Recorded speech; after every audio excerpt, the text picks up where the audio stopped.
It's the Real Estate Podcast, brought to you by Ray White, the largest real estate and property group in Australasia. And welcome to another episode of the Real Estate Podcast, available on iHeartRadio and also Spotify and Apple Podcasts, or wherever you get your podcasts from.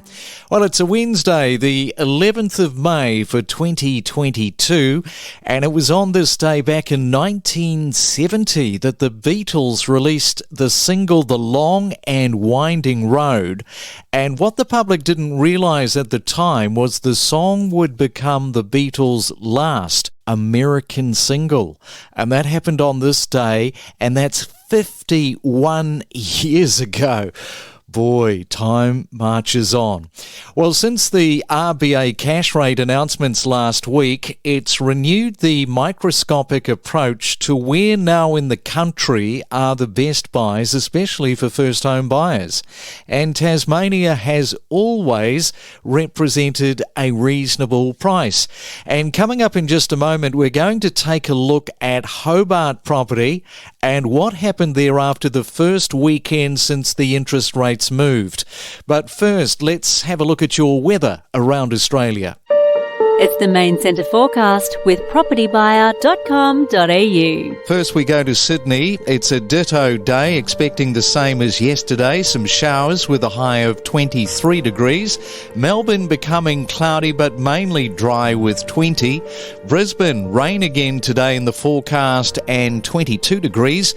And in Perth, expecting a possible late shower, which is like a 50-50 hand of poker from the Met Service this morning, and a high of 22 degrees. If you've got a question that needs answering, you can email us at myrealestatepodcast@gmail.com. And don't forget about the Tiny Home Expo, which is happening on Friday the 27th of the month, the 28th on the Saturday, and Sunday the 29th. It's happening at Redcliffe Showgrounds just outside of Brisbane. I've got 5 more free double passes to give away. To have a chance of winning, you have to be in the Real Estate Breakfast Club.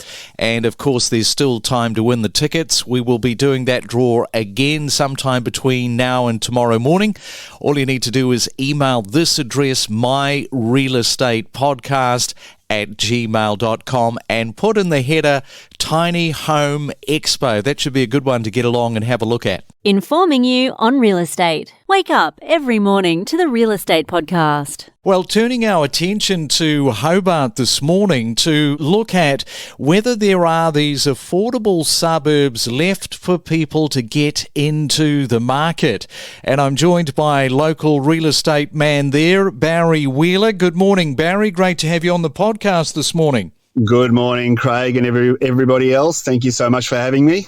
Well, Hobart's the place to be. Firstly, before we get into talking suburbs, last weekend was the first weekend of open homes and sales since the cash rate moved. Was there anything in particular that you observed last weekend on the ground there? Craig, there wasn't a huge difference that has been with a minor swing over the last few weeks, and that has just been in, I suppose, running with the other states. What we did have was a lot more conversations around what that announcements from the RBA and the subsequent rate increases from the banks might mean for different demographics in the market, so whether it's first home buyers or sellers and so on. We're still seeing a strong demand for good quality homes that are priced correctly here on the ground, and we didn't see a huge difference from this weekend just gone than the weekend prior, other than a few extra conversations on the ground. Now, talking of those conversations, I guess quite a number of them will be coming from first home buyers. Yeah, absolutely. We are seeing a lot more inquiry probably this year than what we did late last year from first home buyers. And a lot of them are very curious, being that they've not been in the market and potentially haven't had that much experience with banks either. Curious as to what these rate increases might mean for them and moving forward in securing their first home.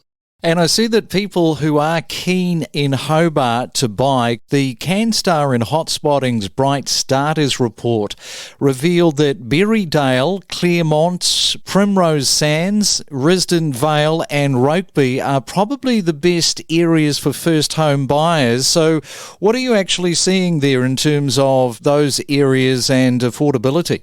Yeah, so Craig, that would be fairly accurate from my observations on the ground and research, of course. I spoke to what we call a bit of a ripple effect a few years ago as the central suburbs of Hobart started peaking or at least rapidly increasing pre-COVID. We started seeing the more affordable suburbs on the fringes becoming a lot more popular, and that's certainly with the exponential increases post-COVID. Say mid-2020, we've certainly seen a dramatic increase in the popularity and of those areas due to their affordability.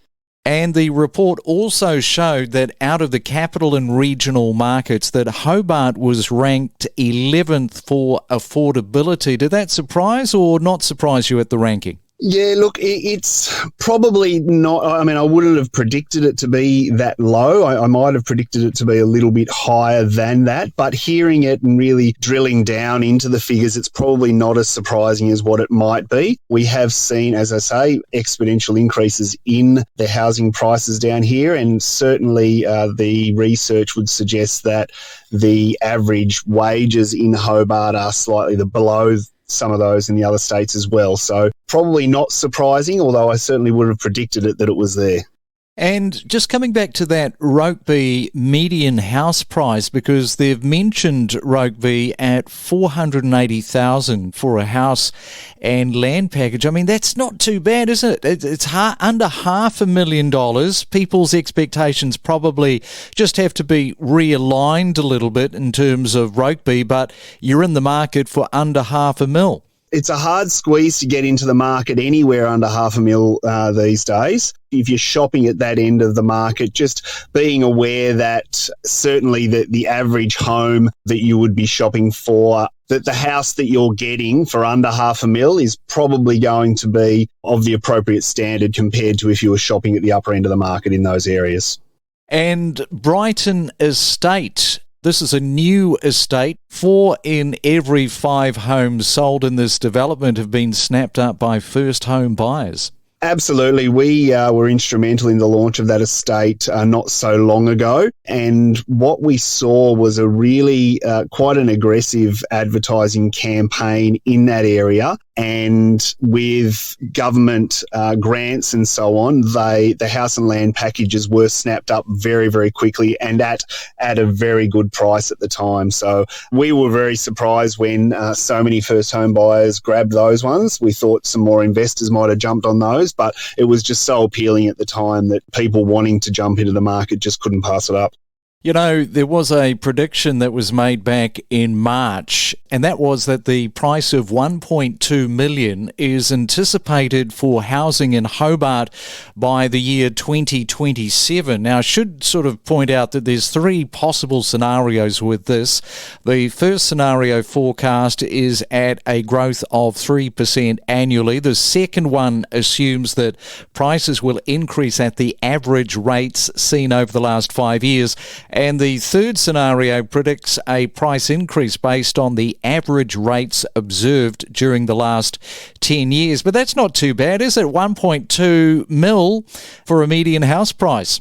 No, I mean, look, and it's not so long ago that we only had the one suburb being Battery Point that had a median house price of $1 million.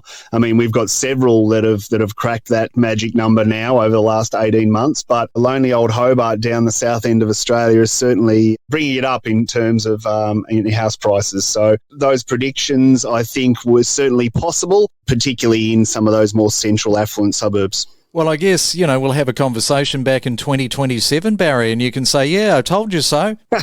Let's do it. I'll look forward to it. All right, I'll let you get back to selling this morning, and thanks for coming on to the Real Estate Podcast. Thank you so much, Craig, and thank you to the listeners. We connect you to the best real estate information across Australia. The Real Estate Podcast.